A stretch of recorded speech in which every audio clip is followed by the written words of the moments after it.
Like any other system, the just-in-time system is built around principles and some foundational elements that work together to create what the customer needs, when they need it, and in the right amount. Over the next few modules, we will look at a few different pieces of the just-in-time puzzle.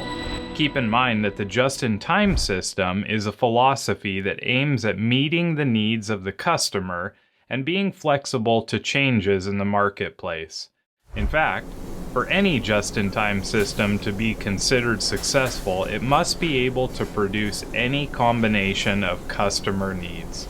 In other words, operations must be flexible and able to shift with the needs of the customers. This means that organizations should not place heavy emphasis on manufacturing environments or service environments that are make-to-stock environments. Instead, they need to respond to orders or improve their make-to-order capabilities. Some of the ways that the just-in-time system does this is by building to customer demand, creating, maintaining, and improving standard work practices, balancing lines in such a way that creates optimal flow, implementing pull systems, and developing schedules that support the just-in-time philosophy. We will discuss these elements and others in the coming modules.